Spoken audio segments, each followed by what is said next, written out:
I only felt it was appropriate to wear my dark sunnies to start this review. Thank you so much to Random House Australia for sending me Finding Audrey by Sophie Kinsella. The light just slipped in me like. If you haven't guessed, this book is about a girl called Audrey who wears dark sunglasses. Jokes. It's so much more than that. Audrey suffers from social anxiety disorder, which means that it's really hard for her to make eye contact with people beyond her own family. She always wears these dark sunglasses and she never goes outside the house because if she goes outside, she just feels really funny. She can't cope with the modern world and society. She doesn't go to school and she doesn't really interact with anybody. That is until she meets Linus. Linus is her brother's best friend, which comes over and he teaches her how to interact with the outside world and really how to get over her social anxiety disorder. I think this is one of those really cute, light-hearted reads. I would recommend it for more younger audience. I thought it would be more serious than it actually turned out to be. In all honesty, it was just so quick to get through and I found myself really enjoying it and having a laugh along with the characters. That is all I can really say for the non-spoiler people, so if you don't want to be spoiled, I suggest you click out. Let's talk Finding Audrey. I expected something totally different from this book. Firstly, when I started reading it, I found that the main character was only like 15 years of age.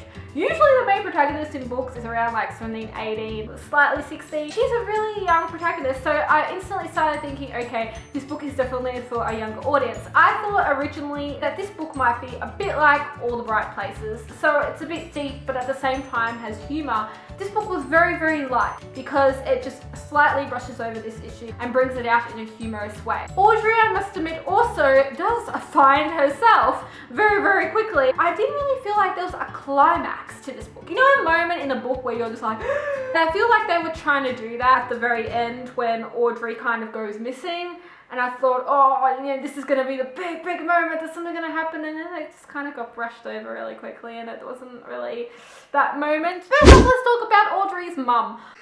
I haven't read a mum that annoyed me like that since My Life Next Door. The way she was reading that Daily Mail, and she'd always pick on poor Frank. I mean, I found her mum to be a bit mental. Maybe she was the one with the problem. Throwing your son's computer out the window, do you really have to do that? Like, waste like $2,000 throwing your son's computer out the window? Like, do you really have to do that? Like, I just pictured my own MacBook Pro being thrown out the window and me just like screaming my head off. I would have been in the same position as Frank. I really enjoyed Frank. I thought he was really cute as a little brother. And Felix, even though we didn't really hear about him much, he was just kind of popped in and popped out and then we didn't know where he was. What I really enjoyed in this book was the way it was written. So it was written from like her point of view, but then we also got this script whenever she would video diary her family. I found it to be so realistic, what the things that were going on. And I'm just thinking, oh my god, imagine if you were like a psychologist and then you're like reviewing all this back.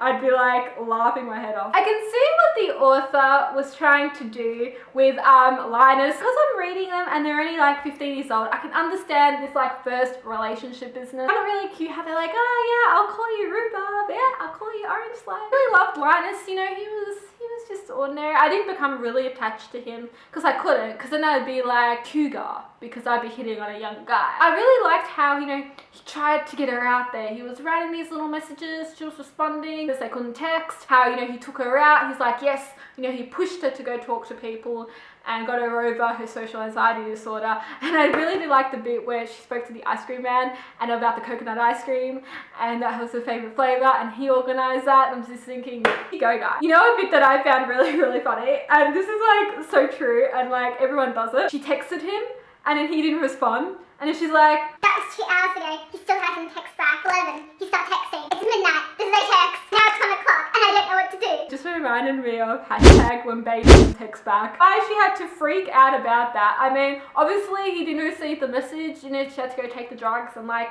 walk around outside, but she lost her glasses in the process, and I found this like a real turning moment. I thought it was really symbolic how she did lose her glasses. Like I said before, I really felt like things in this book were brushed over really lightly. I mean, her social anxiety disorder was brushed over really lightly, and even like the main conflict in this book, especially at the end when we're like, oh shit, she's missing, now that was brushed over really lightly. A moment that was brushed over really lightly was what happened with Izzy. What happened between them at school, like the full whole story, and every single time I thought we were gonna get it, we didn't get it. And when they met up, all we really heard about was that something happened between the two of them. She was apologizing for some reason that we still don't know.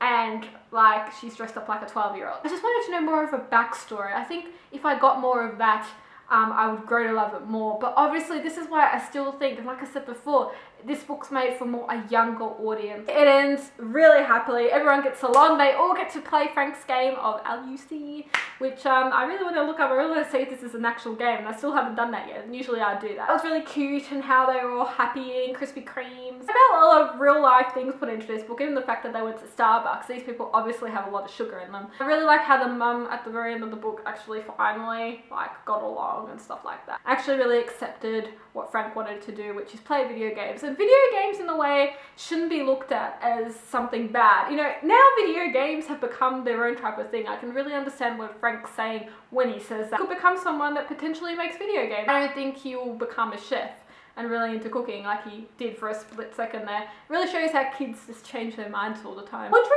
as a character, you know, like I said before, if I was hitting online, it's like the cougar, so I'm not going to go there. But Audrey as a character, I found her really sweet. She was really nice. I really felt for her. I didn't get really attached to her. I wasn't really there. But overall, I think that the more she grows up, this is just a phase that you definitely go through in the teen years, and hopefully she'll get over it. She could be a better person, and then everyone can see her blue eyes. Overall, I rate this book a 3.5 stars to 4 star out of 5. I did like it, but I wasn't completely in love with it. It didn't move me. I am a runner. If you've read this book, tell me down below. Did you love it? Did you hate it? What did you think about it? And let me know. And I just realised that there are 2 little Starbucks coffee cups at the back of this book. That's really, really cute. Thanks so much to Random House Australia. Thank you so much for watching. See ya!